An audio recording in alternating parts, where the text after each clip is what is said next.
حبیب نے جیسے ہی جواب دیا عمر وقت بہت کم ہے، ملاقات کا وقت قریب آ گیا، وصال کا وقت قریب آ گیا، اگر کوئی مجھ وصیت ہو تو کر دو۔ اللہ اکبر اللہ اکبر۔ صحابہ کو بلایا، صحابہ قریب آئے، حضرت عمر سے پوچھا حضور آپ کے بعد خلافت کا کیا ہوگا؟ توجہ کر کے چلانا آگے سے لے کے پیچھے تک، جو پپوتیاں سمجھ بیٹھے ہو ہر چیز کو اپنی اپنی کان کھول کر کے سنو۔ کہا عمر آپ کے بعد خلافت کا کیا ہوگا؟ کہا خلافت عام مسلمانوں کی رائے پر رہے گی۔ اللہ اکبر۔ کائے پہ رہے گی؟ زور سے بولو، عام مسلمانوں کی رائے پر۔ کہا حضور آپ کا بیٹا عبداللہ بھی جوان ہے، کہ اس کو لے آئیں؟ کہا میرے بیٹے عبداللہ کو خلافت کے مشورے میں بھی شامل نہ کرنا۔ اللہ اکبر اللہ اکبر۔ میرے بیٹے عبداللہ کو خلافت کے مشورے میں بھی شامل نہ کرنا، بس اللہ کرم فرمائے۔ اللہ اللہ اتنا کہا، لوگوں کی آنکھ میں آنسو آ گیا، لوگ رونے لگے زاروں کرار۔ حضرت عمر نے فرمایا لوگوں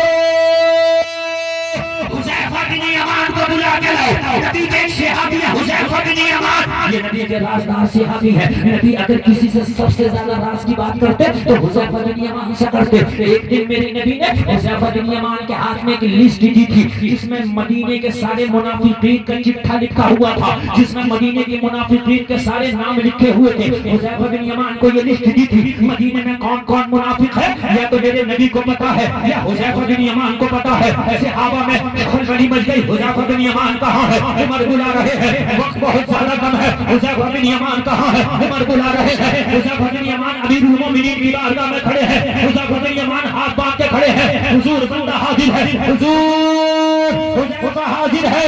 حضرت عمر کی آواز لرز رہی ہے، حضرت عمر کی آواز کانپ رہی ہے۔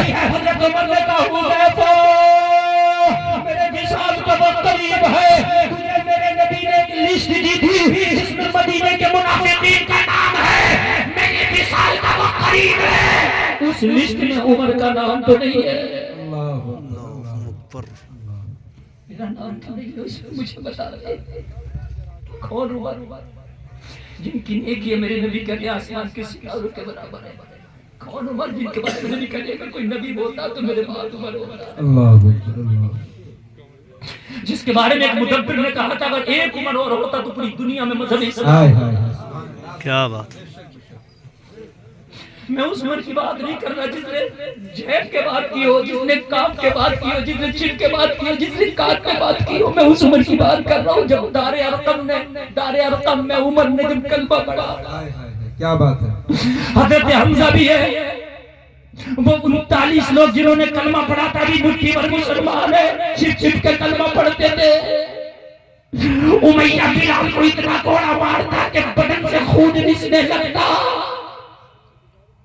لوگوں اسلام ابھی گھاٹی اور غاروں میں چھپا ہوا تھا، لیکن جب دار ارقم میں نبی کے ہاتھ میں ہاتھ دیتے عمر نے کلمہ پڑھا تو کلمہ پڑھ کے کھڑے ہو گئے۔ کہا عمر وہاں جا رہے ہو؟ کہا اجازت ہے، یہ کلمہ عمر نے جو دار ارقم میں پڑھا ہے یہ کلمہ حرم کعبہ میں پڑھنا چاہتا ہوں۔ سبحان اللہ زندہ سبحان باد اللہ زندہ باد۔ سبحان اللہ۔ ماشاء اللہ ماشاء اللہ بہت اچھے عمر اللہ۔ بھی تھوڑے ہیں مجھے بڑے، آپ 40 میں ہیں جنہوں نے اسلام قبول کیا کیا، آپ کہہ رہے ہیں؟ 39 میں 40 میں آتے ہماری تعداد کم ہے۔ عمر نے کہا میں حرم کعبہ میں پڑھوں گا اور اعلان کے ساتھ پڑھوں گا، او مکہ کے تبنگو، او مکہ کے بدماشو، او مکہ کے ٹھیکیدارو، آؤ آج خطاب کا بیٹا کلمہ پڑھ لیا ہے، آؤ تم نے بلال کو روکنے کی کوشش کی، آؤ مجھے روکو، مگر مجھے روکنے سے پہلے اپنے بچوں سے کہہ کے آنا اپنے آپ کو آج کے بعد یتیم سمجھنا، مقابلہ عمر سے ہے، سبحان اللہ سبحان اللہ زندہ باد زندہ باد۔ مقابلہ عمر سے۔ بہت عمدہ مفتی صاحب ماشاء اللہ۔ وہ عمر جب بستر مرگ پر ہے تو کہہ رہے ہیں حذیفہ بن یمان میرا نام تو نہیں ہے۔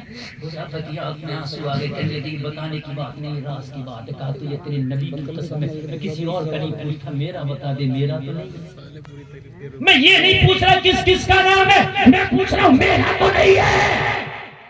جب عمر نے ضد کی تو کہا عمر مبارک ہو آپ کا نام اس لسٹ میں نہیں ہے۔